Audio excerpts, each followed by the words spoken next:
On the sermon topic that says the judgment of God on Bethesda the king. Ní òní Sunday àkọ́kọ́ nínú oṣù méje. Today be the first Sunday in the month of July. Òfẹ́fẹ́ tíṣẹ́ tí Olúwa fẹ́ràn mi sí gbogbo ayé. It's about to deliver the message that the Lord has sent to the global world.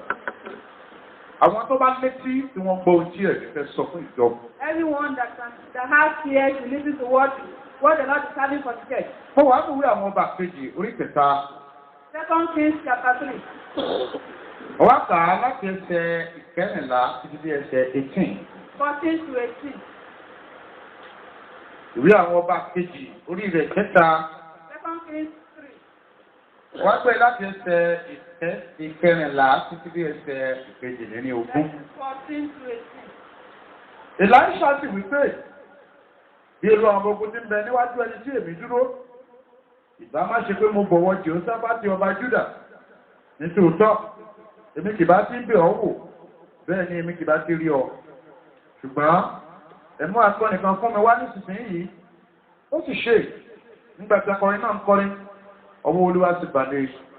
Ó sì wí pé báyìí ni Olúwa wí, wáyé púpọ̀ ní àfonífojì yìí. Nítorí báyìí ni Olúwa wí pé ẹ̀yin kì yóò rí afẹ́fẹ́, bẹ́ẹ̀ ni ẹ̀yin kì yóò sì rí òjò. Ṣùgbọ́n àfonífojì náà yóò kún fún omi. Kí ẹ̀yin kí ó lè mú àti ẹ̀yin àti àwọn ẹran ọ̀sìn yín àti ẹran yín. Ẹsẹ̀ 18. Ohun kíkiri sì ni èyí lójú Olúwa, òun sì fi àwọn ará Móábù lé yín lọ́wọ́ pẹ̀lú. And Elijah said, as the Lord of hosts liveth before whom I stand, surely, were it not that I regard the presence of Jehoshaphat the king of Judah, I would not look toward thee nor see thee. But now bring me a minstrel, and it came to pass when the minstrel played, that the hand of the Lord came upon him. And he said, thus saith the Lord, make this valley full of ditches. For thus saith the Lord, ye shall not see wind, neither shall ye see rain. Yet that valley shall be filled with water, that ye may drink, both ye and your cattle, and your beasts. 18. And this is but a light thing in the sight of the Lord. He will deliver the Moabites also into your hands. Mo ti bọ́ sínú ìwé Króníkà kejì orí ogún. 2 Chronicles chapter 20. Wọ́n á gbé láti ẹsẹ̀ 18 títí dé ẹsẹ̀ 22. Ìwé Króníkà kejì orí ogún. Ó gbé láti ẹsẹ̀ 18 títí dé ẹsẹ̀ 22. Ẹ gbọ́ bí ó ti wí. Jèhóṣáfátì ń tẹ orí rẹ̀ bá sílẹ̀. Àti gbogbo Júdà àti àwọn olùgbé Jerúsálẹ́mù wólẹ̀ níwájú Olúwa láti sin Olúwa. Àwọn ọmọ Léfì nínú àwọn ọmọ Kóhátì àti nínú àwọn ọmọ Kórì sì dìde dúró láti fi òun rárá kọrin ìyìn sókè sí Olúwa Ọlọ́run Ísírẹ́lì. Wọ́n sì dìde ní kùtùkùtù òwúrọ̀, wọ́n sì jáde lọ sí agbègbè Tẹ́kùà. Bí wọ́n sì fi ń jáde lọ, Jèhóṣáfátì dúró. Ó sì wí pé ẹgbọ́ tèmi, ìyẹn ará Júdà àti ẹ̀yin olùgbé Jerúsálẹ́mù.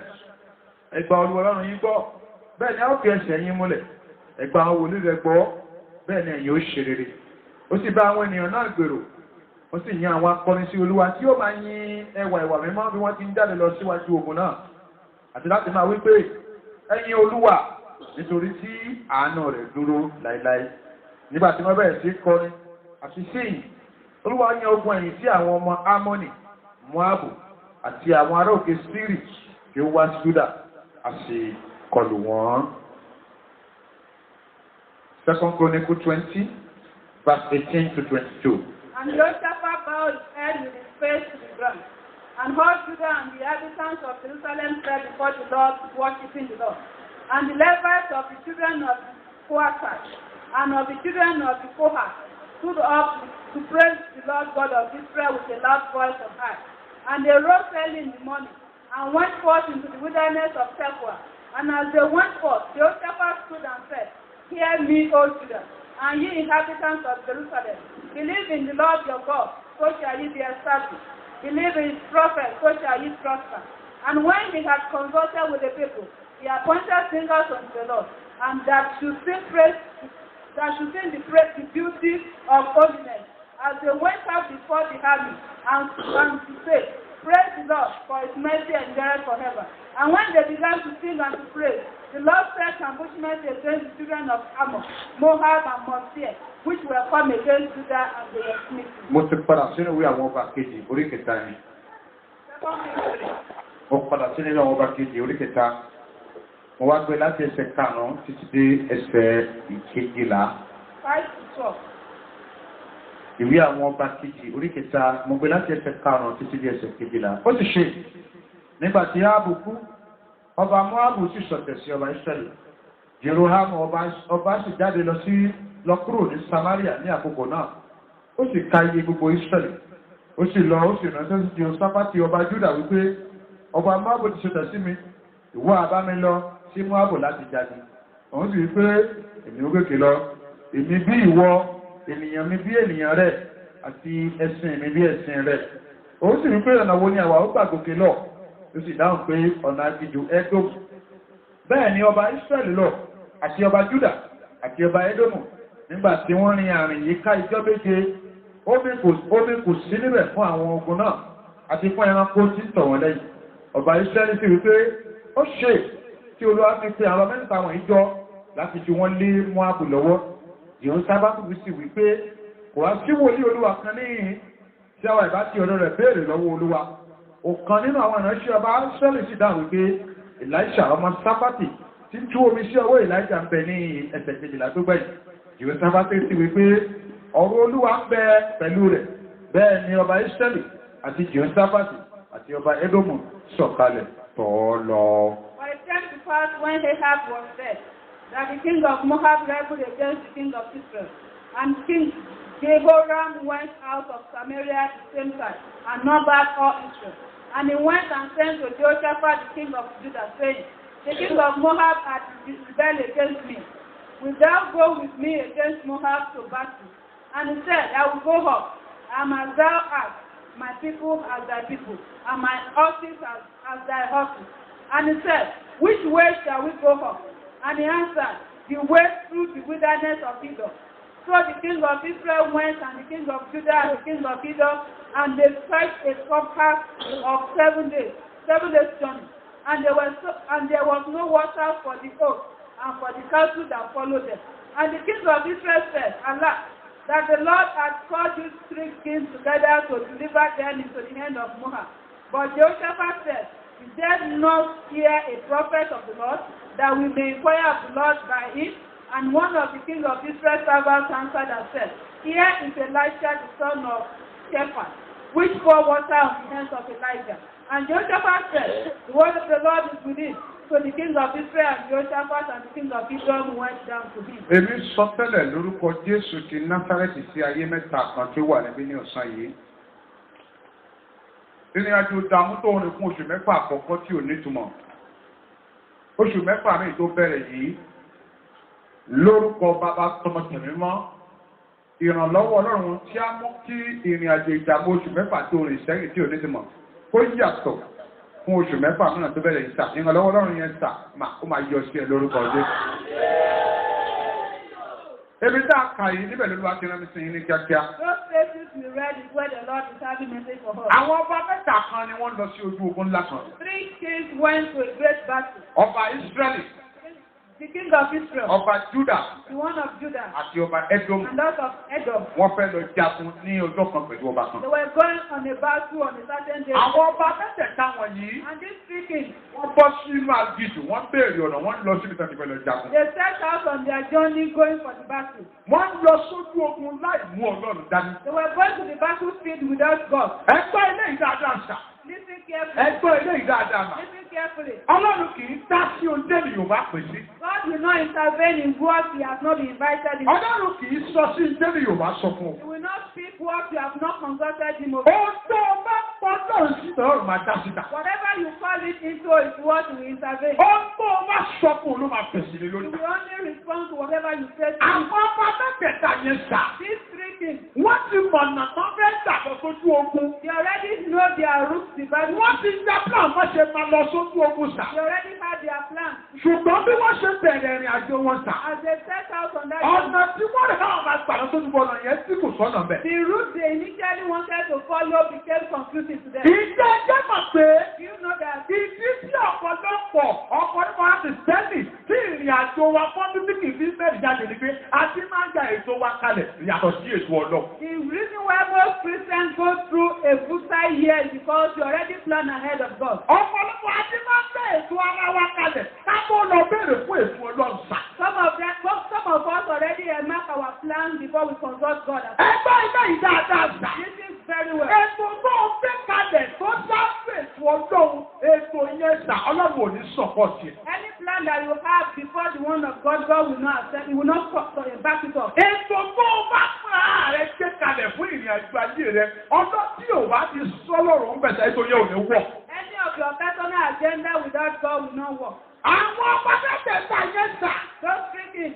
Wọ́n ti plan wọ́n ti mọ ibi tó ń gbà lọ sójú They ogun. already had their plan, already know the route to the battle. Nígbà tí wọ́n wá débi tí wọ́n lọ sà. When they got to where they were Ó going. ti di ọjọ́ méje wọ́n rìn ìrìn àjò àrìn yìí káwọn ò rí omi mu sà. For 7 days journey, they went without seeing what. Wọ́n wà nínú àtijọ́ fún ọjọ́ méje tàwọn ọ̀rọ̀ omi mu They sà. were in wilderness for 7 days and they were in drought. Ẹgbẹ́ oṣù kéje láwà yìí sà. This is 7th month. Oṣù kéje láwà nínú rẹ̀ yìí We are mà. in the 7th month. Ìjẹ́ jẹ́ mọ̀ pé Do you know that oṣù tó tún wà nínú rẹ̀ yìí sà. very month we are Tó in? o bá mọ bá a ti wọ́lọ̀ Ọlọ́run ò lè sẹ́ni kò ń bẹ̀rẹ̀ If sà. you do not know how to seek the Lord, He will not accept to yourself. Tó o bá mọ bá a ṣe máa wá Ọlọ́run tó o rò pé o lè dá o lè fi agbára orí rẹ̀ rìnrìn àjò. Gbọ́dọ̀ ó tó ń bẹ́ẹ̀ lùgbẹ́ pé kò ní bọ́ síta. If you do not know how to go with God this month and you want to go alone, your test will not be quenched. Ẹ̀gbọ́n tí mò ń sọ rárá bí a ti fi náà mi ṣe kíta. Listen carefully.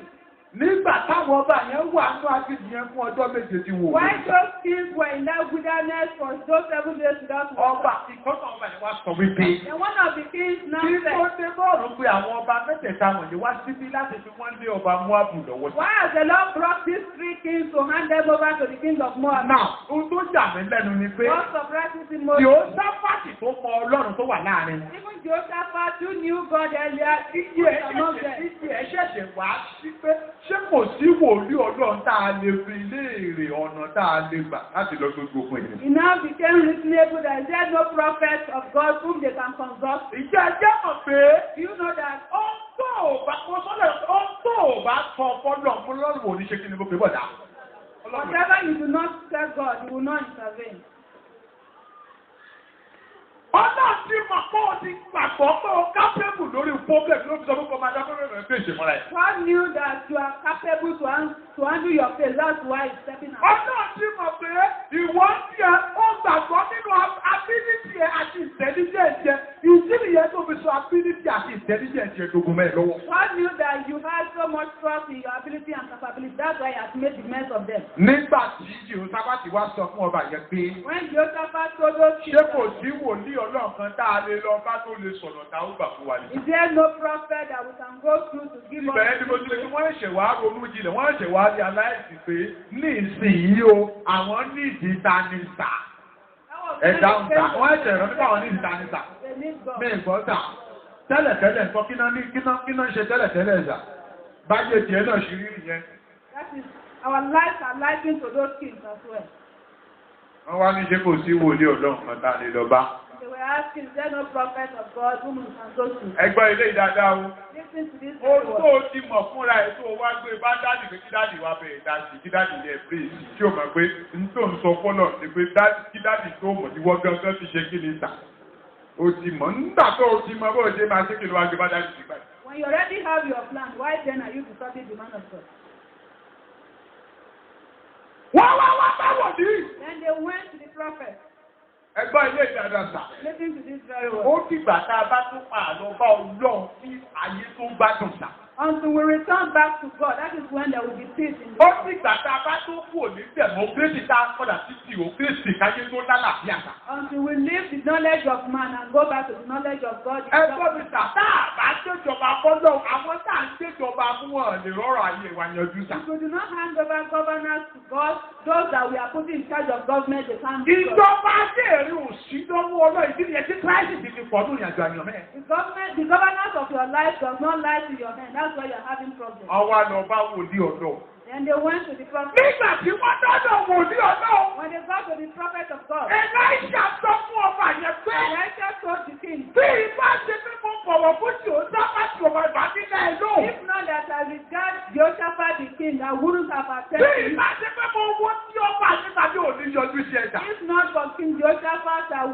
attend to you. Àmọ́ owó ẹgbọ́n mi dáadáa sá. But listen carefully. Ọba wòlíì kí wòlíì tó lè sọ̀rọ̀ ó nílò kankan tó máa fi sọ̀rọ̀ sá. Before a prophet can speak, if you need of something. Wòlíì ò lè dọ́rọ̀ tó má lò bá sọ̀rọ̀ fún sá. A prophet can't speak when God is not speaking. Wòlíì ò lè dá nǹkan kan ṣe àti tọ́lọ̀ bá fẹ́ kó ṣe sá. A prophet cannot do anything except that God has to. Elijah wá sọ fún wọn pé And Elijah said, ẹ lọ bá mi gẹ̀ẹ́sì akọrin kan wá. go get me a minstrel. Ẹ lọ bá mi gẹ̀ẹ́sì akọrin kan wá. Get a singer. Nígbà tí wọ́n gẹ̀ẹ́sì akọrin When dé, the singer was tí done, akọrin bẹ̀rẹ̀ sí ní kọrin. he began to sing. Tí akọrin bẹ̀rẹ̀ sí ní He kọrin. began to sing. Ọwọ́ Olúwa pàdé wòlíì. The hand of the Lord came upon the Ọwọ́ prophet. Olúwa pàdé The wòlíì. hand of the Lord came upon Mo the wá prophet. mo léèkì ìbẹ̀yẹn bá ìrìn àjò òjò lọ́wọ́ àtàwọn ará Júdà náà. Then he's linking that to the journey of the kings and the Joshua. Ṣé ẹ mọ̀ pé Jòsáfátì nígbà tí àwọn náà lọ sójú ogun bẹ́ẹ̀ ni pé wọ́n ní àwọn akọrin láti máa kọrin sí Olúwa. And while Joshua went to the battlefield, we were told that they selected singers to sing to the Lord. Ẹgbẹ́ eléyìí dáadáa gbà ó. Listen to this very well. Ìjọ jẹ́ mọ̀ pé Do you know that ogun dákúrò ò bá ti lè ṣe èyí nìkan ló lè ṣe kà. the battle that cannot be overcome by prayer can only be overcome with praises? Ogun tí àdúrà tàwé bá sọ́ọ̀tì tí tí ò bá yẹ kí tó bá tókùn yẹn bá rí ìlú máa ta. Any battle that cannot be solved through prayer and fasting we surrender when you praise God. Nígbà tí àwọn akọrin bẹ̀rẹ̀ sí kọrin fún When Olúwa. the singers began to Nígbà tí akọrin bẹ̀rẹ̀ sí kọrin, when the singer began to praise, ọwọ́ Olúwa pàdé wòlíì. the hand of the Lord came upon the prophet. Olúwa wá sọ̀rọ̀ jáde. Then the Lord spoke out. Ọlọ́run sọ̀rọ̀ And jáde. the Lord spoke. Ọlọ́run sọ bó ṣe máa lànà fún wọn nínú ogun tán fẹ́ lọ́jà. And the Lord gave them the direction on how they would go about the battle. Èyí ni ojú òmù àkòrí ọ̀rọ̀ tó fẹ́ kó jáde ní ọ̀sán yìí. Before we bring out the sermon topic, Kí ni àkòrí wàásù tó lọ́wọ́ àtúnrán mi sí ní ọ̀sán what yìí? is today's sermon topic? Àkòrí náà sọ wípé It says that Ọlọ́run tó ń sọ̀rọ̀ láti inú ìyìn. the Lord that speaks through praises. Ọlọ́run tó ń sọ̀rọ̀ láti inú ìyìn. The Lord that speaks through praises. Ọlọ́run tó ń sọ̀rọ̀ láti inú ìyìn. The Lord that speaks through praises. Ìjẹ́ ẹjẹ́ mọ̀ pé You know that láti inú ìyìn lÓlúwa ti sọ̀nà àbáyọ fáwọn ọba tí wọ́n lọ sójú ogun. God spoke through praises for the way out for those things that were going to battle. Ọlọ́run lóun fẹ́ sọ̀rọ̀ láti inú ìyìn sí ayé àwọn àyànmọ́ lónìí. God is saying that He wants to speak through praises to the life of Ọlọ́run ní àwọn tó bá fẹ́ mọ bá ṣe bá rìn àjò oṣù mẹ́fà tó kù yìí. Ó ní tí wọ́n bá fẹ́ táwọn ìmọ̀ fẹ́ mọ tí òun ní fún wọn oṣù mẹ́fà tó kù lọ́dún ìgbà. Ó ní bí wọ́n yin òun kí wọ́n lè gbọ́ látọ̀dọ̀ òun dáadáa. those that are desirous on how to go about the last month journey of this year. The Lord is challenging them to praise Him very well. Àkòrí wàásù tó ń kọ́ ní ọ̀sán ìsọ wípé Sermon topic says that Ọlọ́run tó ń sọ̀rọ̀ láti inú the ìyìn. Lord that speaks through praises. Ẹ jẹ́ kí n lọ sọ̀rọ̀ ìṣíníyẹ̀ fún ọjọ́ tòní. Word of enlightenment for today. Ọ̀rọ̀ ìṣíníyẹ̀ àkọ́kọ́ ni lẹ́yìn sà. One, Ohun àdúrà lásán. the voice of prayer alone. Ohun àdúrà lásán. The voice of prayer alone. Láì sí ohun ìyìn tó lágbára. Without the voice of great praises. Ní àkókò tí ènìyàn wà nínú ìṣòro, In the time of a man's challenge, kò lè dá ilẹ̀kùn ọ̀nà àbáyọ sí fún ayé mi. cannot open the door of breakthrough for anyone.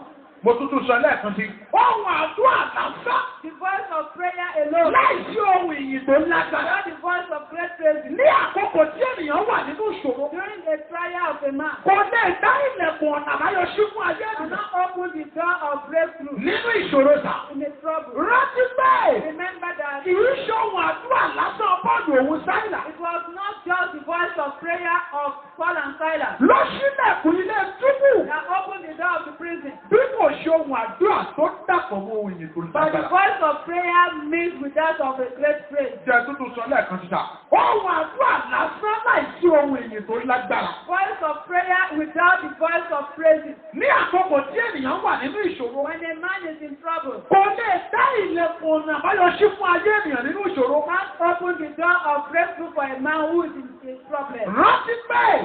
Remember that Kì í ṣe ohun àdúrà lásán bọ́ọ̀lù òun sáìlà. it was not just the voice of prayer of Paul and Silas Lọ sílẹ̀kùn ilé túbú. that opened the door of the Bí prison, kò ṣe ohun àdúrà tó dàpọ̀ mọ́ ohun ìyìn tó but the lágbára. voice of prayer that was mixed with that of a great praise. Nítorí ẹni tí ò tí ì rí gbà á lẹ̀ rẹ̀, ohun àdúrà lásán láì sí ohun ìyìn tó lágbára. The voice of prayer alone without that of a great praise, Kò ní àkókò tí ènìyàn wà nínú ìṣòro. when a man is in trouble, Kò lè dá ilẹ̀kùn ọ̀nà àbáyọ sí fún ayé ènìyàn. can't open the door of breakthrough for Nínú anyone ìṣòro, who is in trouble. rántí bẹ́ẹ̀. Remember that Kì í ṣe ohun àdúrà lásán bọ́ọ̀lù òun sáìlà. it It was not just the voice of ordinary prayer of Paul and Silas ló ṣílẹ̀kùnlé túbú. that opened the door of the prison. Bí kò ṣe ohun àdúrà tó dàpọ̀, bí kò ṣe ohun àdúrà tó dàpọ̀ mọ́ ohun ìyìn tó lágbára. But the voice of prayer that was mixed with that of a great praise. Ẹgbẹ́ ilé ìdájọ́ àṣà. Listen carefully. Ohun àdúrà lásán láìsí ohun ìyìn tó lágbára kò ní kílẹ̀kùn ìṣínú ìṣòro fún ìyànká. Ordinary prayer cannot open the door of breakthrough for anyone. Ọ̀pọ̀ àánú ìṣòro àṣà àdúrà nìkan ló jẹ́.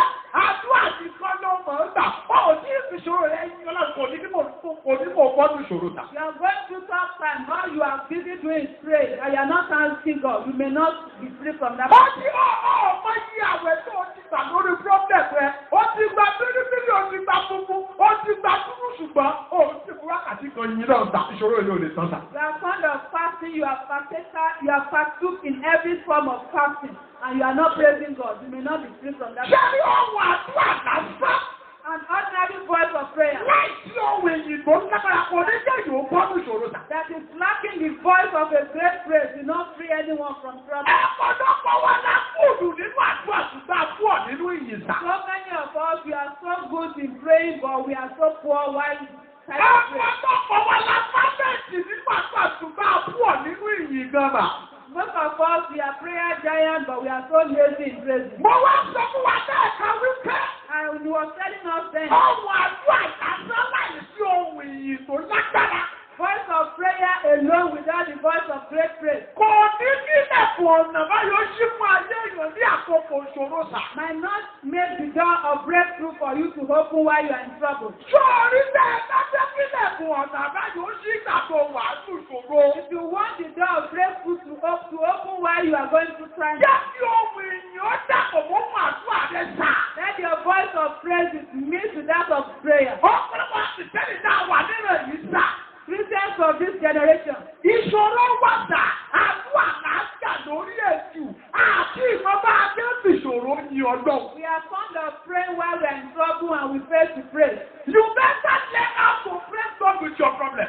Ẹ jẹ́ ká kọ́ bá ṣe ń yọ Ọlọ́run nínú ìṣòro wa. If you can know how to seek God with fasting and prayer with your problem, then you need to learn how to praise God with your problem. Tí ẹ bá mọ̀ láti gba àdúrà láti gbà wọ́n, tá a bá ní ìṣòro, a gbọ́dọ̀ kọ́ láti máa yan Ọlọ́run pẹ̀lú. Ó ti jọ́pọ̀ ọba tó ní ábìtì máa dé bí ìṣòro yín ọ̀dọ̀ kọ́nà tó stop the problem. Until when you know how to praise God in your trouble, that is when your problem Ẹ is wo solved. Pọ́ọ̀lù àti Sáílà sà. Look at Paul and Silas. Ẹ wo Pọ́ọ̀lù àti Sáílà Look mà. at Paul and Silas. Ẹ̀rí wípé nígbà tó wà á tún túbú yẹn, wọn ò gbàdúrà lásán. You will see that when they were in incarceration, they were not just praying, Inú túbú náà wà sà. they were in prison. Bàbá ṣe wà nínú túbú yẹn. As they were there, Wọ́n ṣe nǹkan méjì papọ̀ lẹ́ẹ̀kan ṣo. they did two things at once. Wọ́n gbàdúrà. They prayed. Nígbà tí wọ́n gbàdúrà tán, Right after praying, wọ́n tún ṣe kí ni bọ̀dá. what did they do? Wọ́n tún yin Ọlọ́run. They prayed. Àdúrà nìkan ni wọ́n máa ń dà náà. You are fond of praying alone. Wọ́n lè gbàdúrà fún ẹwà. You can pray non-stop for 4 hours. Wọ́n lè gbàdúrà ẹ̀ẹ́dàwà. You can pray for 8 hours. Ìyẹn fọ́lọ́wù ìyẹn kéré. For your praises to God is so minimal. Ìyẹn pọ̀ gan-an. Very poor. Ìdí nìyẹn sàkọ́rọ̀ òfin jẹ́ káàdúrà lórílẹ̀kùn yẹn ṣí. This is the reason why God is denying your prayer from opening those doors. Ohun tó máa ṣílẹ̀kùn ọ̀nà àbáyọ tàbí ìṣàdúrà lásán o. What you open the door of breakthrough is not just prayer. Ohun tí a pọ̀ ní bísí kì í ṣàwẹ̀ nìkan sà. What will earn you your victory is not just fasting. Pọ́blẹ́mù tó làkọjá for 6 months ló ṣí bísí tó làkọjá láti 6 months. You only counted the problem you faced in the past 6 months without looking at the victory you got. Ó mọ̀ pé ẹni tí ò bá láròjinlẹ̀ ń tà ṣẹ́nu ayé ẹ̀ bí ogun tà tó kùn mí ìpàdé ọlọ́run ò ní sọ̀bù ẹ̀. Anyone that is not thoughtful of the battle that he has won, when another one comes up, God will not win for Ẹ him. lọ wọ Pọ́ọ̀lù àti Sáílà dáadáa. Look at Paul and Silas very well. Pọ́ọ̀lù ò dákú àgbà. Paul wasn't praying alone. Sáílà ò dákú àgbà. Silas was not praying just Wọ́n á kìyìn má tó àwọn They sá. added praises to their prayers. Ó ti dánwò la máa tó padà sínú ábìsì bá a ṣe yin ọ̀hún nínú ìṣòro tà. When are we going to go back to knowing how to praise God in our trouble?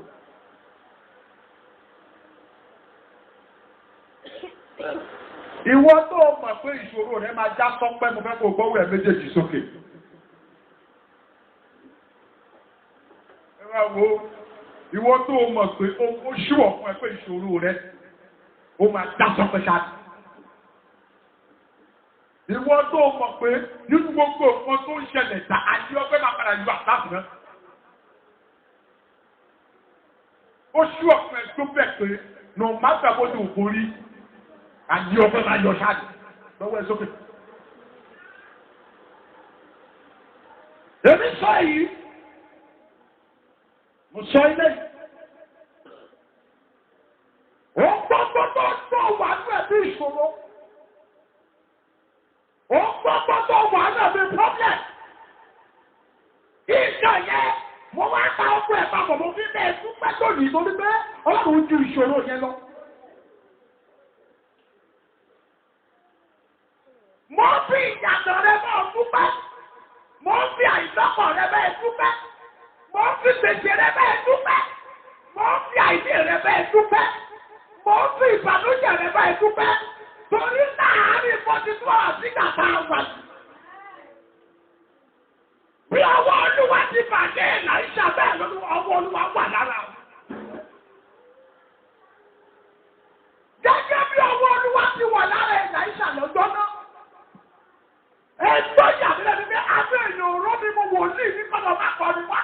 Ẹ jọ ọjà tọ́lá yẹ káwọn ọmọ yẹn bá rí ìbọn tí wọn ò ní yí Èlíṣà níbọn. Ṣé kò yẹ ká yín bọ̀? Ẹ kí ló yẹ ká ṣe fún ta? Ní ìgbọ́ta, kí ni wọ́n ní ìdílé àyẹ̀ta? Ẹ kí ló bá ní kí ni wọ́n ní ní kọ́nà mú wa? Ṣé akọrin sójú ọmọ mi ni? Dọ́wọ́ ẹ̀ sókè. A ní mo fi ìṣòro àwọn mẹ́sàn-án kan dúpẹ́ tẹ́. Mo fi sákìlẹ̀ tàbí ìdájú ọjẹ́ tó ní mo fi dúpẹ́. Mo fi gbogbo tó ṣe mo fi dúpẹ́. Mo fi fúnkẹ̀wé mo fi dúpẹ́. Mo fi wàhálà ẹ̀ dúpẹ́. Torí pé láì mo ṣe dúpẹ́ yìí láàárín 72 hours. Ẹ̀yin tí ìgbàgbọ́ yín lé tí ìgbàgbọ́ yín strong láàárín 72 hours. Ìtọ́jú mo fi ìṣòro ẹ̀ lọ́wọ́ nígbà ẹ̀ta. Ìmẹ̀kún tẹ́símẹ̀ làwọn máa torí ẹ̀ sí lónìí.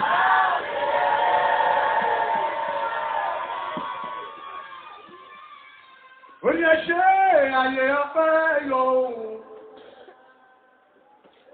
Ẹṣẹ́ àyè ọpẹ́ yọ káyé ọpẹ́ máa yọ fún ọ náà ta. Ẹṣẹ́ àyè ọpẹ́ yọ ohun. Ipò àtàkì ìdàpọ̀ ẹ̀ta àbáfẹ́ yọ. Àyè ọpẹ́ padà yọ. Báwo ni ọpẹ́ ṣe máa ń yọ ọ́nù fẹ́ yọ?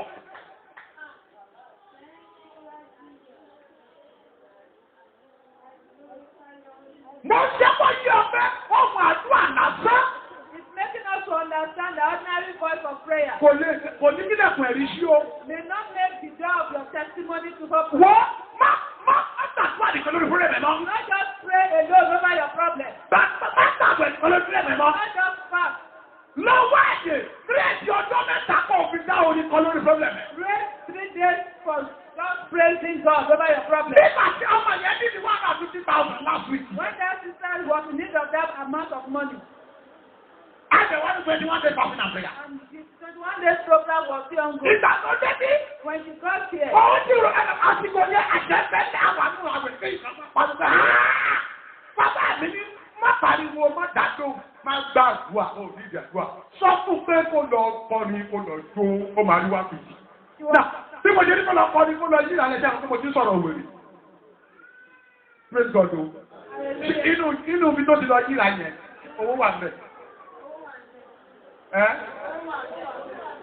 Owó wò lẹ́yìn mẹ́. Ẹ má máa ọ̀rọ̀ spirit kan ṣe spirit tí wọ́n kówó síbẹ̀ ní spirit. Ṣé ibẹ̀ yẹn jẹ́ central bank tó wà? Ṣé owó wà bẹ́ẹ̀ yẹn? Owó wà bẹ́ẹ̀ yẹn? Owó wà bẹ́ẹ̀ yẹn? Kò sówó bẹ́ẹ̀ náà sọ táàgì. Owó wà bẹ́ẹ̀ yẹn? Ṣówó wà bẹ́ẹ̀ yẹn? Kò sówó bẹ́ẹ̀. Ọdẹ kọrin, ó yíra, ọdẹ fún omi, ó tó délé ìyẹn, ọdẹ tẹ́jú owó sí, kò ìdílé, gbọ́dìta, fi yín disgrace problem ẹ̀. disgrace your problem with praises. Oh my God, mi ìfẹ́ mi rẹ́ nìkan ò sí mi. Mo ní kò fi yìn kó o fi ṣe kí ni ta. Òfin tó tún ti ṣòro ẹ. Make mockery of your problem with your praise. Tó ìṣòro tó bá ti stubborn tó bá ti máa yẹ̀yẹ́ ìfọ́rí yẹ̀yẹ́. Any stubborn problem that wants to mock it with your praise. Ìṣòro bá ti kọ́ jẹ́ sọ̀rọ̀ ẹ̀dí, ó ti fẹ́ sọ̀rọ̀ ẹ̀dí bí mo ṣe máa ṣí ẹ nìyẹn. Ìwọ náà fi yin disgrace yẹn sábàbà. Disgrace every of your long-term battle with praises. Iṣẹ́ àpòstélì. Wọ́n fọwọ́ yí aago ìṣá. Orí 16, 25 to 27. Ephesians chapter 5, 19 to 20. Ṣé mo sáré nìkan tó máa sáré kẹyọ kan? Éfésù orí iṣẹ́ àpòstélì orí 16 lẹ́ńkà 25 to 27. Ṣùgbọ́n láàrin ọ̀gànjọ́, Pọ́ọ̀lù ọ̀hún sáìlà gbàdúrà. Àdúrà ní kọ́kọ́ gbà ọlọ́run ò dáhùn wọ́n kọ́ gbàdúrà. Ìwọ náà ti kọ́kọ́ gbàdúrà, ọlọ́run ò tí ì ní gbọ́ àdúrà. Ọlọ́run àdúrà tí ò bá ti ní praise nínú kò ní sílẹ̀kùn. Nà ẹ bẹ bọ, wọ́n kọ́kọ́ gbàdúrà, ìgbà tán wá gbàdúrà, wọ́n tún wá ṣe kíni bọ̀dà. Wọ́n kọrin. Orin ẹ̀bá ìtọ́yàrá ẹ̀sẹ̀ orin yìí ni wọ́n sọ fún kìí sórí ogun o. Wọ́n kọrin ogun bẹ̀ sí. Oníwàgbà mi, oníwàgbà mi, pè sáré sáré ètò sẹ́ẹ̀dì sí ọgbà mi, oníwàgbà mi o. Ìyàdó mi lójú ọ̀rọ̀. Orin kí ni wọ́n sọ kọ́kọ́ sà? Ẹ sọ̀rọ̀ náà. Ibo náà ti kọrin ìyẹn sà. Ní ìgbọ́ta. Inú túbú náà wà ní ìṣòro. Ìgbà tí ìṣòro wọ̀nyẹn wá kúrò orí yìí. Tó ń bú wàdùà. Ìka bàmí lẹ́tà kan ṣẹlẹ̀. Àkọ́kọ́ foundation rẹ̀ túbú yẹn wọ́n ṣe mínísà.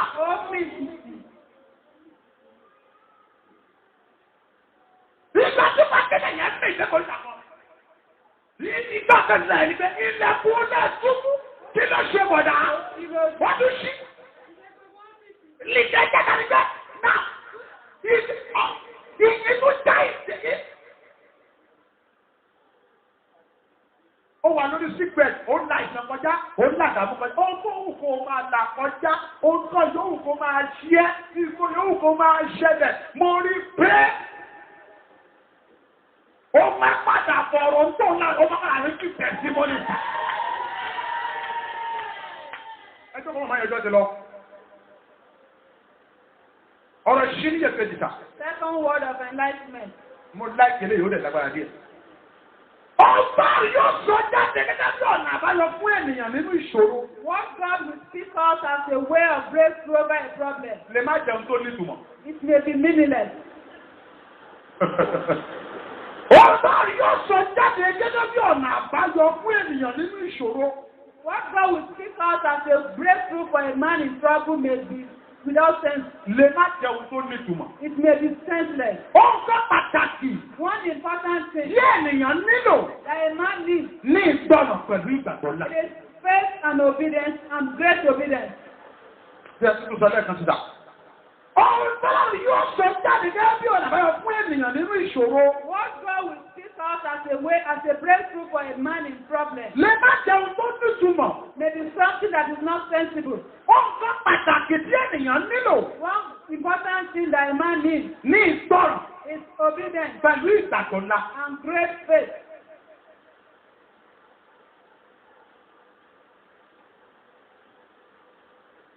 Ọ̀tọ́nà máa sọ jáde fún ọjọ́ bí ọ̀nà bá ọdún ìṣòwò lè má jẹ́ nǹkan tó nítumọ̀. What God will tell you as a way through may be something that is not meaningful. Ṣé ẹ mọ̀ pé Do you know that? ọgbọ́n àmà fúnà direction nínú ìṣòro ń gbà míì? What God will give as a directive for your problem sometimes Ó lè jẹ́ nǹkan tí kò wà sensible enough. may be something that lacks wisdom. Ìtúkọ̀ yẹ kí wọ́n ṣe ni pé All you are needed to do at that gbọ́ràn just be obedient kó o sì gbàgbọ́. and have faith. Ṣé ẹ mọ̀ pé nígbà tí wọ́n lọ bá táwọn ọba yẹn lọ bá wòlíì fún ọ̀nà àbáyọ? You know that when those kings went to the prophet for with their breakthrough, Wòlíì yẹn kí wọ́n lọ fún akọrin wá àbí? he told them to go and bring a singer. Àwọn tó bá àbí ẹ̀ka bí àti gbọ́ dáadáa. Hallelujah. Tani wòlíì ní kọlọ̀ mọ́ wọ́ta. Ẹ sọ̀rọ̀. Ìgbà tí wọ́n máa kọrin dé. When the singer was brought, Akọrin kọrin.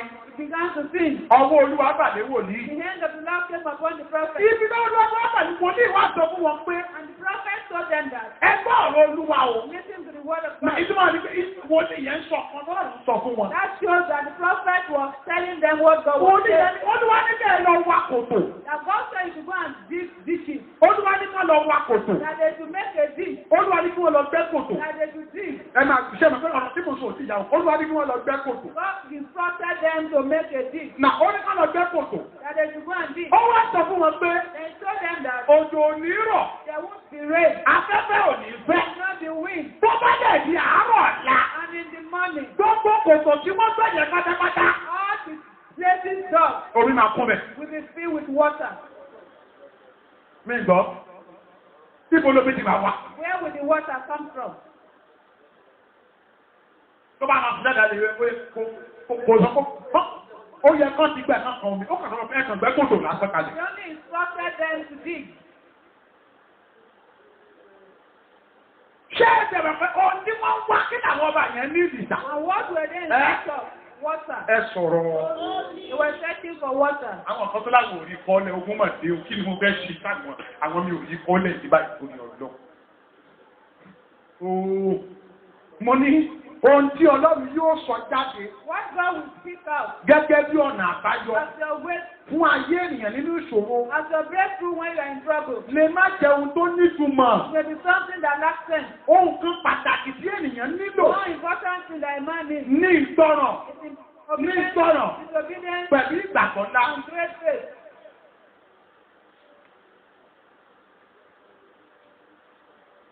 Ẹ wo bísà Look here. nígbà táwọn èèyàn ní ìdí omi. Why people were in need of water? Wọ́n ní ìwádìí Olúwa sọ pé The prophet said, the Lord said, ẹ̀yọ̀ gbẹ́ kòtò. go and dig. Kòtò bẹ́ẹ̀ máa gbẹ́yẹ o. Just ditches. Ẹ̀yìn ẹ̀kàn gbẹ́ kòtò kalẹ̀. Just dig them. Mo gbàgbọ́ pé àwọn tí wọ́n ní kó lọ gbẹ́ kòtò yẹn. You believe that those that were given that Káná bá assignment, jẹ́ ìwọ ni. they were to be you. Káná bá jẹ́ èyí ni. They were to be any one of us here. Pẹ̀lú àsọtẹ́lẹ̀ ẹ̀dẹ̀ẹ̀dẹ̀ gbọ́. Prophecy that you have got, Olúwa sọ pé the Lord said, ẹ lọ gbẹ́ kòtò. go and dig. Òjò ò ní rọ̀. There won't be rain. Afẹ́fẹ́ ò ní fẹ́. There will not be wind. Ṣùgbọ́n máa kó mi bẹ̀ lọ́la. Make water in the morning. Tó gbọ́rú àsọtẹ́lẹ̀ kí ló máa kọ́ wá sí ẹ lọ́kàn náà? What's the first thing that will come to your mind? Ẹ̀dá kí ló máa kọ́ wá sí ẹ lọ́kàn náà? Àwọn kan wá bèèrè pé níbo ló méjì fẹ́ wá? Where will the water come from? Ẹkúkú sọpọ́lọ̀ fẹ́ fi àìjẹ wá, ká lọ gbẹ́ kòtò. Ká sáà máa gbẹ́. How many people la máa gbẹ́? Ṣé ẹ mọ̀ táwọn èèyàn ṣe? You know what those people did? Wọ́n gbàgbọ́ ni o. They believe Wọ́n dẹ̀ gbọ́ràn. and they obey. Ìgbàgbọ́ láì sí gbọ́ràn kò ní mú ìyanu jáde. Faith without obedience will not bring miracles. If you have faith and you are stubborn or you are disobedient, there's no expect miracle. Tí ẹ bá ní ìgbàgbọ́ tẹ́sí jẹ́ alágídí ọkùnrin náà jòyè sí iṣẹ́ ìyanu. Ìgbàgbọ́ tó o ní láì gbọ́ràn kò ní mẹ́rin wá. Your faith that lacks obedience will not bring you testimony. Lọ́pọ̀ ni níwájú pẹpẹ. Go and sing before the altar. Yíra. Road.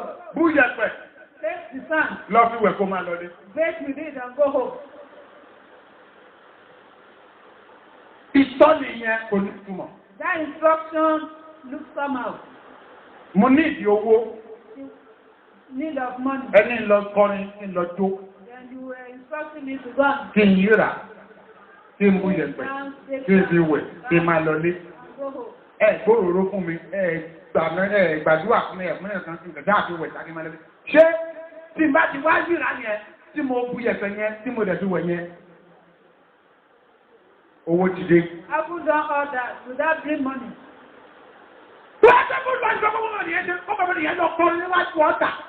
Peradventure, as the Lord instructed the lady to them, she was instructed on the particular song to sing. Song of praise, and she got there. Ẹ̀wọ́ bí ayé máa bí dèrè. Ẹ wo bí ayé bá mi bẹ̀rẹ̀ o. Jésù, ọlọ́run. 150 ní ọba sí pé. Ẹ wo bí ayé bá mi bẹ̀rẹ̀ o. Olúwa, àwọn sọ̀rọ̀ ìrànlọ́wọ́ aláìní ràn mí lọ́wọ́. Ìrànlọ́wọ́ aláìní ràn mí lọ́wọ́. Ó wá kọ̀tán kó yíra kó bu yẹ̀pẹ̀.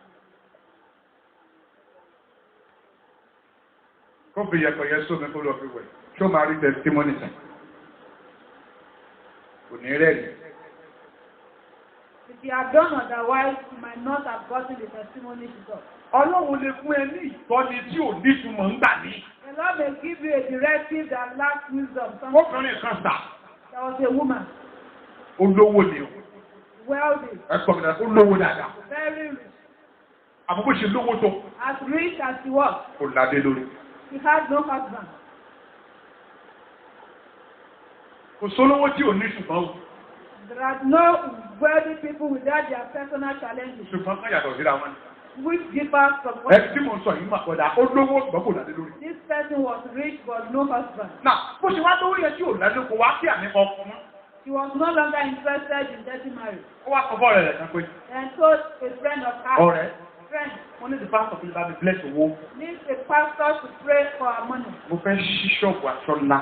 She wants to establish a big fabric shop. Iye bóyá mo yẹ̀ fẹ́ fún kàn fẹ́ kán bá mi ya owó yẹn tí mọ́kìndé lọ bẹ̀rẹ̀ ní o. She just needed somebody to sanctify the money that's Ìwọ́n lọ́wọ́ ní available. pásítọ̀ òun ní wòlíì kan. Then that one told her that she had a prophet. Káwọn ìjọ lọ bẹ̀. Then they went there. Náà bá lọ bẹ̀. They went there. Bọ́n ṣe lọ́dọ̀ wòlíì. As they got in, Ó ní ẹ̀ta mo lówó lọ́wọ́ fẹ́ ṣe bí sinimá kan gẹ́gẹ́ bá bless owó mi ní ìpínlẹ̀ lọ́bẹ̀. then she told the prophet why she was there. Bọ́n ṣe díjú. As the man closed her eyes. Wòlíì gbàdúrà. Olúwa sọ fún wòlíì pé Then the Lord told the prophet that ìṣòro tó ní gangan her major problem ìṣòro ọkọ ni. is that of husband. Ibi tí ọ̀nà rẹ̀ wà ní pé This is her way through. sọ fún Tell her kó lọ ra ìpà tútù. that she should buy fresh groundnut from cooked one. Ẹ sọ ẹ sí mi ṣó wà mí ṣá. Kí ló wá ní kó lọ ra ṣá? Ẹ sọ̀rọ̀ náà. Ẹ sọ̀rọ̀ dáadáa. Ẹ sọ̀rọ̀ sókè. Olúwa ní kó lọ ra ìpà tọ́ fún kó lọ ra ìpà tútù. She told that to go and buy groundnut. Wọ́n ṣe Cook. kó wá kẹrẹ̀. Then look for a basket. Kó wá lábẹ́bẹ́. Look for measuring. Kó kù sínú àkókò síbẹ̀ kó gbẹ kiri. And she should be hawking. Kó sì máa polówó. And she should begin to hawk.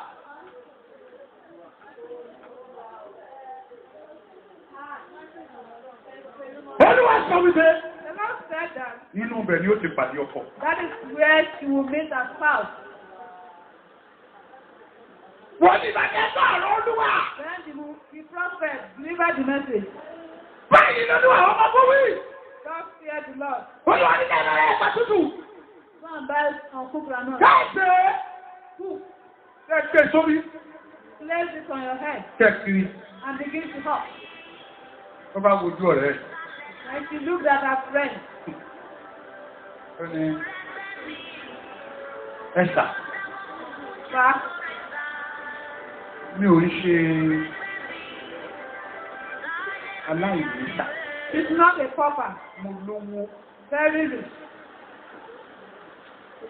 Owó tó bá mi débí. The money that came there with her. Ìjọba ti jọ lẹ́ta ọ̀nà. Ẹ kàn bless ẹ̀ ní mọ́kàn bí ẹgbẹ́. Is huge. Wọ́n ní ẹlówó ṣùgbọ́n ẹ̀ lọ́kọ̀.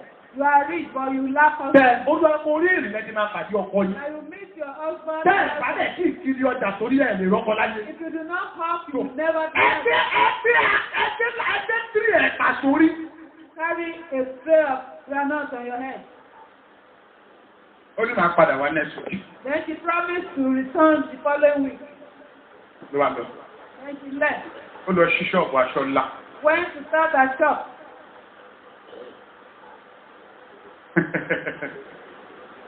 Ọlọ́run dẹ̀ ní Ọlọ́run láǹkan. Ọlọ́run kì í fẹ́ kọ́rọ̀ tó bá sọ tó bá jọ̀rọ̀ ẹ̀ kó lọ láì ṣe kéde sà. God Ẹ sọ̀rọ̀ láì ṣe kéde sà. was to go unfulfilled. Ọlọ́run fẹ́ disgrace ìgbéraga ẹ̀. The Lord wanted to disgrace her pride. Ó ṣí ṣọ́ọ̀bù yẹn. She opened the shop Fún odidi oṣù mẹ́fà. for good 6 months. Kò rí anybody béèrè pé No single customer came to ask what does she sell. Ó wá padà lọ wá bá wòlíì. Then she returned back to the prophet. Esther. Sir, Remember, mo wá bí ìlú òní tó was there earlier. ọkùnrin mi ò tí ì ṣe. About this year to be Olúwa àti iṣẹ́ ti kiri ẹ̀pà. Have you heard Ghana? Ó ní ẹ̀sà as big as I am tí ì kiri ẹ̀pà. Olúwa òní ni Olúwa pé ti ẹ́pò tẹ ẹ ní yẹn náà ni òdi ẹ lọ́kọ̀. That God is saying she's not married because of her ego. Bẹ́ẹ̀ bá ti ìgbẹ́rù sórí bẹ́ẹ̀. If you do not put anything on her head, Olúwa lẹ́nìkan máa rí yín. that somebody will see her. Báwo pé èyí tẹ́ ẹ rẹwà bí eléyìí. You look at your beauty. Kí lè gbọ́ débi kí ló ṣẹlẹ̀? Why are you hawking? Ṣé ìkiri ẹ̀pà? Ìyẹn ló máa ti. Ṣé ẹ bá wà ní àyè ńlá wọn ọkùnrin owó ní bàbá yìí o? If you remain in your status, no man will come to you. Ọlọ́run mi sọ nǹkan tí ò ní tìmọ̀ fún ẹ. Ọlọ́run mi sọ fún ẹ pé kó má jẹ gúúsù mẹ́fà. God may tell you something that is not sensible. He may tell you not to eat for 6 months. Mo rí wòlíì kan tó wá ní kó gbàwé ìjọsìn. There was a prophet that was instructed to have a fast. Olúwa ní kó gbàwé tí ò lọ́jọ́. Ẹ máa gbọ́ Olúwa ní kó gbàwé tí ò lọ́jọ́. That he should fast for days that have no number. Ó wá láwẹ̀, ó ṣàbẹ̀rẹ̀ àwẹ̀. He just started the fast. Ó ń gbàwé lọ. Ìgbà tó gbàwé lórí 21. When he got to 21 Ó days, ní bàbá mo dúpẹ́ lọ́wọ́ ìyọrí kò ti gbọ́. then he prayed that thank God we have heard. Mọ́mí àgbésẹ̀ mi wá. As he was about to break the Bó fast, ṣe bú òkèlè sẹ̀mó as he said before swallow, tó fẹ́ tù sẹ́nu. swallow, Ọwọ́ ẹ̀ bá hàn. his hand hung Bí ìṣọ̀ wọn in the dáwọ́, air. ọwọ́ ẹ̀ hàn gìnì. The hand was hung in Ó the kàn air. fún. Was stuck there. Olúwa ni mo ní kó gbà wẹ̀ I instructed you to fast tí kò ṣe kí ni mo pè é. that has no limited days. Torí pẹ̀lú sẹ̀mú bẹ́ẹ̀ ló máa wà You will remain in that position fún ọjọ́ mọ́kànlélógún. for another 21 days.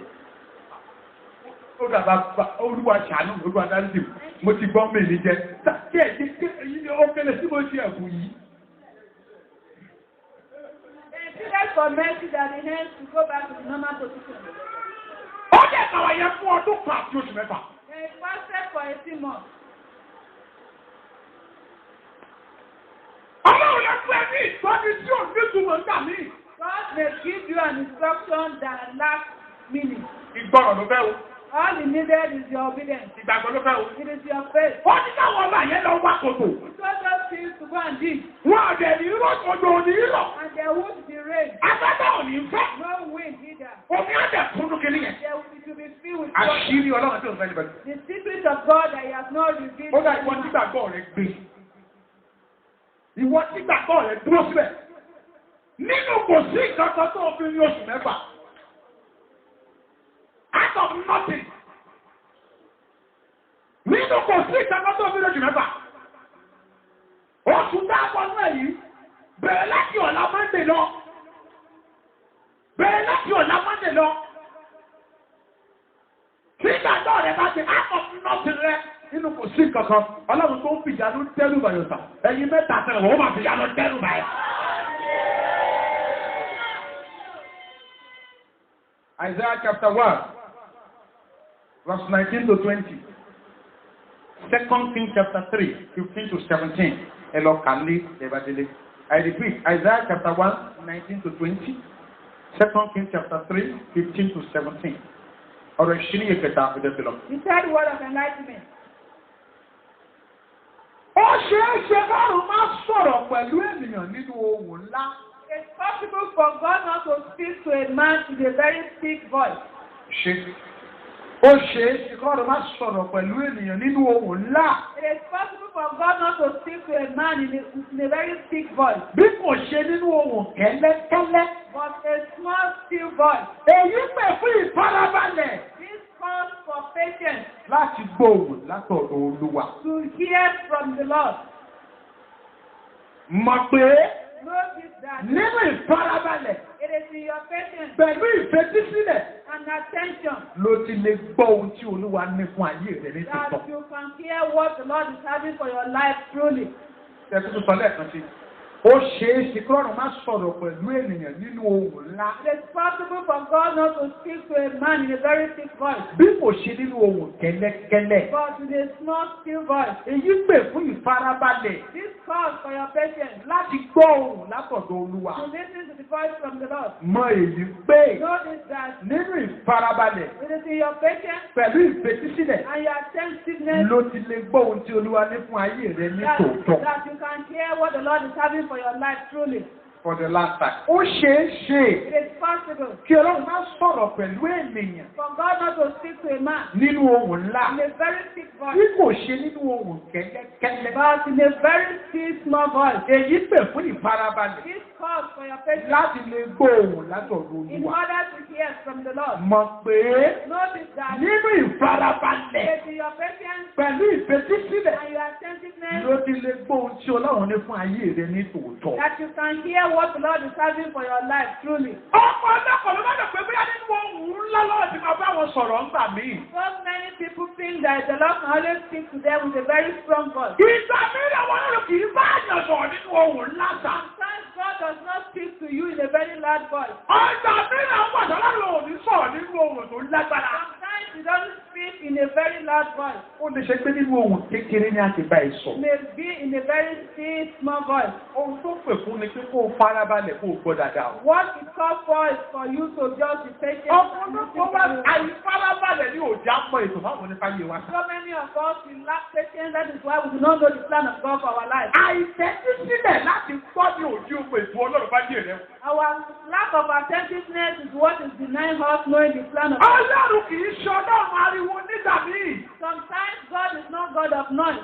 Ó pè fún kó o farabalẹ̀ dáadáa. He calls for your calmness. Àìfarabalẹ̀ ọ̀pọ̀lọpọ̀ ní òjẹ́ kẹ́lòmí ìmọ̀ èròǹgbọ̀ Ọlọ́run bá yé ẹ̀ta. Your lack of calmness sometimes is what is denying you to know the will of God for Kì your í life. ṣe nínú ohùn ńlá ọ̀rọ̀ ìjọba bẹ́ẹ̀ sọ̀rọ̀ ńgbà mí. It is not from a loud voice that God will speak to you. Ó lè ṣe nígbà tó o bá ní quiet time ló máa bẹ́ẹ̀ sọ̀rọ̀ sà. It may be during your quiet time. Ó lè ṣe pé nígbà tó o bá nígbà tí kò sẹ́lẹ̀ lẹ́gbẹ̀ẹ́ ló kàn máa ra jí á lè máa communicate pẹ̀lú It may ayé. be during when you are alone and we speak to you in a very slow voice. Tó o bá fẹ́ mọ ntọ́lọ̀wò nípa yíyẹ farabalẹ̀ láti gbọ́ dáadáa lọ́wọ́. If you really want to know what God is having for your life, then calm down and listen to what He's having for you. Ọba kìíní orí 19 1 Kings 19, ẹsẹ̀ kẹjọ sí ìkẹtàlá. 8 to 13. Jóòbù orí kẹrin Job 4, ẹsẹ̀ 16. verse 16. Ẹ ṣe Deuteronomy 28 Jude chapter 28, verse 1 to 2. 1 to 2. Òtútù sọ lẹ́ẹ̀kan sí i, ọba kìíní orí 19 1 Kings 19, ẹsẹ̀ kẹjọ sí ìkẹtàlá. 8 to 13. Jóòbù orí kẹrin Job 4, ẹsẹ̀ 16. 16. Deuteronomy 28 Jude chapter 28, verse 1 to 2. 1 to 2. Ṣèbáyá nìkan tó lè sáré ká ọba kìíní orí 19 ẹsẹ̀ kẹjọ sí ìkẹtàlá bóyá kíákíá tẹ̀ bá lè rí. Ọba kìíní orí 19 ẹsẹ̀ kẹjọ sí ìkẹtàlá ṣé mo rí? And he arose Àní àrò. and did eat and drink and went in the strength of the meat 40 days and 40 nights. Yes. Unto Horeb the mouth of God. Yes. And he came thither unto a cave Uh, and lodged there. uh, And behold, the word of the Lord came to him, and he said unto him, What doest thou here, Elijah? And he said, I have been very jealous for the Lord God of hosts. Yes. For the children of Israel have forsaken thy covenant, thrown down thy altars, and slain thy prophets with his sword. And I, even only I, have left, and they seek my life to take it away. And he said, Go forth and stand upon the mount before the Lord. That's verse 10. 11. Yes. And he said, Go forth and stand upon the mount before the Lord. Uh, And behold, the Lord passed by, The Lord passed by, and a great and strong wind rent the mountain, and the great and strong wind rent the mountain, and brake in pieces the rock before and the brake Lord. in pieces the road before the Lord. But the Lord was not in The the wind. Lord was not in the And wind, after the wind, an earthquake. and after the wind and But earthquake, the Lord was not in the earthquake. Ọlọ́run ò sí inú nǹkan lẹ́gbàá sí nǹkan ẹgbẹ́ ló máa fi ṣiṣẹ́ ìyanu máa gbé. And after the earthquake, And after the earthquake, a fire. a fire. But the Lord was not in the The fire. Lord was not in the fire. And after the fire, And after the fire, a still small voice. a still small voice. Kékeré. Ọjọ́ ti lọ láàrin ìṣẹ́jú márùn-ún Within 5 minutes, Jẹ́ sáré sọ oríṣi ìyìn mẹ́rin. 4 types of praises. Oríṣi ìyìn mẹ́rin pàtàkì. 4 important types of praises Tó lè fún Ọlọ́run sọ̀rọ̀ ìyanu jáde sáyé rẹ̀. that may make God to speak the word of miracles into your life. Oríṣi ìyìn mẹ́rin pàtàkì. 4 important types of praises Tó lè fún Ọlọ́run sọ̀rọ̀ ìyanu jáde that sáyé may rẹ̀. make God to speak word of wonders into your life. Ọ̀rọ̀ ìyìn àkọ́kọ́ sà. The first word of praise. Ìyìn àkọ́kọ́. The first praise. Tó lè fún Ọlọ́run sọ̀rọ̀ ìyanu jáde sáyé That may rẹ̀. make God to speak words of wonders Òun into ni your life. ìyìn mímọ́. Holy praise. Ìyìn mímọ́. Holy praise. Wọ́n sọ̀rọ̀ nípa oríṣi ìyìn mẹ́rin pàtàkì tó lè fún Talking Ọlọ́run sọ̀rọ̀ about ìyanu 4 sáyé rẹ̀. important praises that may make God to speak. Mo wá ní ìyìn àkọ́kọ́. The first of the praise. Òun ni ìyìn mímọ́. Holy praise. Ìyìn mímọ́ ni sà. And holy praise.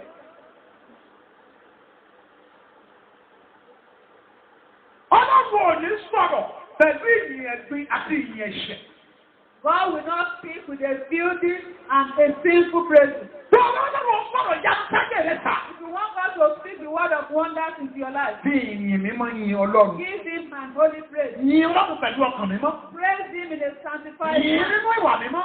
Praise him in holiness. Yìn pẹ̀lú ìwà mímọ́. Praise him in righteousness. Má gbàgbé wípé o. Do not forget that. Ìwé Ẹ́bẹ̀rù orí kejìlá ẹsẹ̀ kejìlá sọ wípé. Hebrews 12:14 says, Ẹ máa lépa àlàáfíà. Father peace with all men. Pẹ̀lú ènìyàn gbogbo. All men. Àti ìwà mímọ́. And holiness. Láìsí èyí. Without this, Kò sẹ́ni ló lè rí no Ọlọ́run. one shall see the Lord. Ìwé Àìsáyà orí kẹta. Isaiah 6, Ẹsẹ̀ kìíní dé ìkẹta. 1-3. Àìsáyà wípé. He says that Lọ́jọ́ tí Òsáyọ̀ ọba kú. on the day that King Uzziah died, Èmi rí Olúwa tó jókòó sórí I ìtẹ́. saw the Lord sitting upon the throne. Mo rí àwọn áńgẹ́lì kérúbù àti I sẹ́yà. saw the angels, cherub and Wọ́n ní mímọ́ mímọ́ sí Olúwa lẹ́nu àwọn ọmọ ogun. they said, Holy, holy unto the Lord of Gbogbo hosts. ajẹ́ kó fún ògo rẹ̀ sà. The earth is filled with his glory. Nà ìyẹn tó mà sí wípé. This means that Ìyìn tí a fẹ́ràn sọ̀rọ̀ ìyanu jáde sáyé the rẹ̀ sà. praises that will make us to speak the word Ìyìn of tí a God. mú mọ́ ọmọ pílánù ọ̀run bá ṣe fóṣù tá a wà ní ẹ̀yìn. Praises that will make you to know the plan of God. Ìyìn tí a tá ìmọ̀kí àti ìtààmú ọmọ ẹgbẹ́ òtítà wà yìí sà. The praises that will quench the thirst of your heart this month Òun náà ni ìyìn mímọ́ sí Olúwa. is an holy praise. Ìyìn tètè sà. The second type of Èyí praise tó lè fún lọ́rùn sọ̀rọ̀ ìyanu jáde sáyé rẹ̀. that can make God to speak the word of Òun wonders náà in ni your life. ìyìn inú ẹ̀mí. It is praises from within. Ìyìn inú ẹ̀mí. Praises from the spirit. Ìyìn inú ẹ̀mí. Praises from the spirit. Ìwé Jòhánù John orí kẹrin 4. ẹsẹ̀ 23-24 sọ wípé ẹ̀mí ni Olúwa God is a spirit. àwọn tó sìn And those that serve him, wọ́n dẹ̀ ṣàìsìn they thank God worship him ní ẹ̀mí in spirit àti ní òtítọ́. and in truth. Ìyẹn túmọ̀ sí wípé It shows that tó wọ́n sọ̀rọ̀ ìyanu jáde sáyé rẹ̀ God sá. to speak the word of wonders into your Má life. fi ara yìn Ọlọ́run ṣùgbọ́n yìn Ọlọ́run nínú ẹ̀mí sá. Not praise him in your flesh, but from your spirit man. Má fi ìfẹ́kùfẹ́ yìn Ọlọ́run ṣùgbọ́n yìn Ọlọ́run nínú ẹ̀mí. Not praise God in your lust, but from your spirit. Ẹ̀yin ò pàpọ̀ Ọlọ́run náà fẹ́ yìí kì í ṣe Ọlọ́run ara bí Don't òṣèlú you know Ọlọ́run ẹ̀mí. that the Lord we want to praise is not the God of flesh, but the God of spirit. Àwọn tí a bá àwọn tó sọ̀rọ̀ ìyanu jáde sáyé àwọn lọ́pàá àwọn ìjà. Allowing the Lord to speak into their lives this year. Ẹ̀yin Ọlọ́run láti inú ẹ̀mí. Praise the Lord from your spirit. Number 3, The third praise. ìyìn kẹta sà. The third praise. Tó lè kọ́ Ọlọ́run sọ̀rọ̀ ìyanu jáde sáyé That rẹ̀. may make God to speak word of wonders Òun in náà ní your life. ìyìn pẹ̀lú ọrẹ ńlá. Praises with great offering. Ìyìn pẹ̀lú ọrẹ ńlá. Your praises with great offering. Ìyìn pẹ̀lú ọrẹ ńlá ti sà. Your praises with your great offering. Ọ̀pọ̀lọpọ̀ wà sà. So many of us. Akẹ́yìn náà ṣùgbọ́n àfẹ́fọ́rẹ́ ńlá sínú ìyìn wa sà. We desire to praise God, but we don't want to put big offering in there. Ẹgbẹ́ ilé ìdáadáa ta o. Listen carefully. Ẹgbẹ́ ilé ìdáadáa mà. Listen carefully to this. Ṣé yóò mọ̀ pé ọrẹ jẹ́ èròjà pàtàkì tó máa ń bá òde tètè sí ta bá fẹ́ kó sọ̀rọ̀ lórí? Don't you know that an offering is an important ingredient that makes God to attend to our cases easy? Tó o bá wọ́n sọ̀rọ̀ lórí ìṣòro rẹ̀ sà. If you want God to speak over your problem, Yìn Ọlọ́run praise Him wá fọ̀rẹ́ láti. and back it up with a big offering. Wà á rí bí a sọ̀rọ̀ ya jáde sáyé You rẹ̀. will see Him speaking word of wonders into your life. Ìyìn kẹrin First praise, kí n tó dánu dúró. the fourth praise, Ìyìn kẹrin sà. the fourth praise Tó ní fọ́nrán sọ̀rọ̀ ya jáde sáyé that rẹ̀. may make God to speak word Òun of náà ní wonders. ìyìn ìgbàgbọ́. Praise praise of faith. Ìyìn ìgbàgbọ́. A praise of faith. Ìyìn ìgbàgbọ́. A praise of faith. Ìwé bẹ́ẹ̀ orí kọ̀ọ̀kan ẹ̀jẹ̀ kìí lè kẹta sọ wípé. Hebrew 11:1-2. Ìgbàgbọ́ ìdánilójú náà retí. Faith is the hope of what we are hoping for. Ìjẹ́rìí ohun tí a kò rí. The witness of what we have not seen. Ó pẹ̀pẹ́ tó o bá fẹ́ ó sọ̀rọ̀ jáde lórí ẹ̀. Ibi wọ́n lọ gbẹ̀rù pẹ̀lú ìgbàgbọ́ lórí nǹkan tí ò tí ì ṣe kó lè bá a ṣe báyìí pọ̀. If you want God to speak over your life, pray. Pray Him so that He will do that you are expecting. Mo dúpẹ́ lọ́wọ́ Ọlọ́run o. Thank God Almighty. Ọlọ́run tó fún mi ní ọmọkùnrin méjì làǹtìlàǹtì. God has given him those great sons. Àbí ọ̀pá Ọlọ́run lè ṣe é nù ayé mi o. He never expected it. Àmọ́ tó jìjì ló ṣe é. For suddenly, Ó fún mi ní ọmọkùnrin méjì làǹtìlàǹtì. He gave him 2 boys. Mo dúpẹ́ lọ́wọ́ Ọlọ́run. Thank God. Àwọn ọmọ ẹgbẹ́ kan fún wa dúpẹ́ wájú Ọlọ́run lónìí o. And these are the sons He has brought before. Àwọn ọmọ ẹgbẹ́ wá dúpẹ́ lọ́wọ́ Ọlọ́run lónìí o. The children that He has brought Gbogbo before. èèyàn Ọlọ́run pátá. Everyone that Ẹ bá mi dìde. stands. Ẹ bá mi dúpẹ́ lọ́wọ́ Ọlọ́run. Thank God with Fún me. àwọn méjì tó bá kó fún mi tí mo kó wá gbọ́ yìí. 2 boys He has given me. Mo dúpẹ́ lọ́wọ́ Ọlọ́run. I'm here to thank God. Ábúráhámù ló dúró yìí. Yes, Abraham. Áísíkì ló dúró yìí. Àwọn méjèèjì lÓlúwa fún mi o. Àwọn kó wá dúpẹ́ o. Ẹ bá ń dúpẹ́ lọ́wọ́ Ọlọ́run. Ẹ bá gbogbo ìjọba mi nìyẹn. Ẹ bá ti kí hallelujah. Ọlọ́run náà máa kú ẹ̀ lọ́rùn pé. God will be looking at such a person from heaven. Mo mà dáná. Please, close your eyes. Mo mà dáná tẹ̀. Nígbà òmù wa fún un, ṣé mo ti fún un lọ fún ìdí ìfún lọ? I'm here to give this woman any child. Mo ti dáná báyìí. Tí n bá fẹ́ kójú ti ọ̀rọ̀ mi báyìí. I do not want to be mocked. Tí n bá fẹ́ kí n do ní rọ́bà yìí sí. I do not want to be seen as a liar. Àfi kí n yá fún lọ. I must give her this to Torí tó sọ lójú gbogbo èèyàn ni pé because what he has said before the whole congregation, òun kọ́ mọ wá dúpẹ́. he has brought children for Thanksgiving. Kò sì tí ìlóyún báyìí. And she's even yet to conceive. Ẹ̀yin akérè tẹ́ ẹ máa ń pín ọmọ kàn yín. Angels in charge of giving children. Lágbádá ti dúpẹ́ ọmọ láì sí ìgbọ́mọ. This person has given Thanksgiving without having it. Kó lè bá àrọ́pọ̀ yẹn dá jálẹ̀ For jálẹ̀. this Thanksgiving to be physical, Ẹ jẹ́ apá àti ọmọ sọ́dọ̀. pass her children.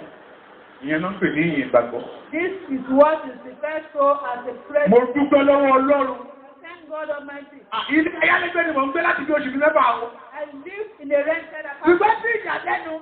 But my surprise, Ọlọ́run bá kọ́ bọ́ngálò fún mi. the Lord gave me a Mo bungalow. sọ kọ́kọ́rọ́ ayálégbé lẹ̀ báyìí ni. I have dropped that of a rented. Kọ́kọ́rọ́ lé mi lélẹ́yìn lọ́wọ́ mi. Now hold the one of my Ẹ bá ń rent. gbé hallelujah. Praise the Lord with me. Bẹ́ẹ̀ ó dẹ̀ jẹ́ wọlé oṣù mẹ́fà lẹ̀. You are indebted to landlord.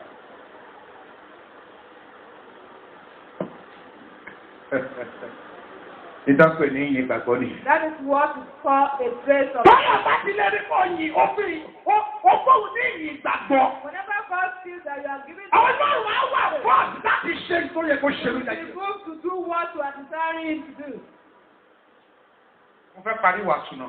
About to conclude the sermon. Àkòrí wàásù tó kọ sọ wípé The sermon topic says that Ọlọ́run tó ń sọ̀rọ̀ láti inú ìyìn. the Lord that speaks from praises. Mo ti sọ oríṣi ìyìn mẹ́yìn tó lè fọ́lọ́run sọ̀rọ̀ jáde sí He ayé. has told us 4 types of praises that will make us to speak over you. Yàtọ̀ sí ìyìn. Aside praises, Olúwa sọ nǹkan méje kan fún mi. God also listed some 7 things Tó tún lè fọ́lọ́run sọ̀rọ̀ that they sínú make ayé you rẹ̀. to speak over your life. Tó lè fọ́lọ́run sọ̀rọ̀ yanu That sáyé they rẹ̀. make us to speak word of wonders in Yàtọ̀ your sí life. ìyìn.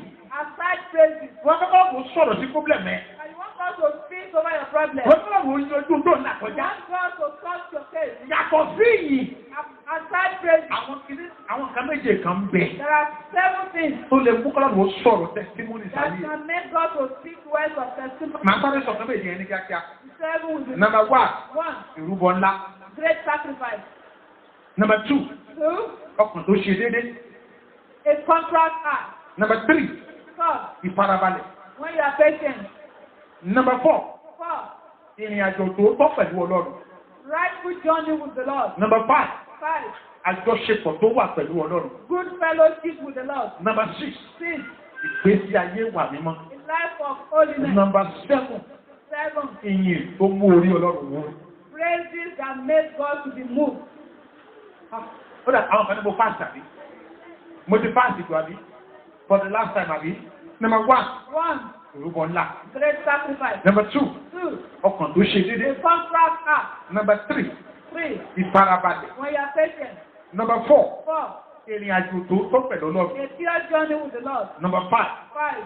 Àjọṣepọ̀ tó wà pẹ̀lú Ọlọ́run. Good fellowship with the Lord. Number 6. 6. Ìgbésí ayé wà mímọ́. A life of holiness. Number 7. 7.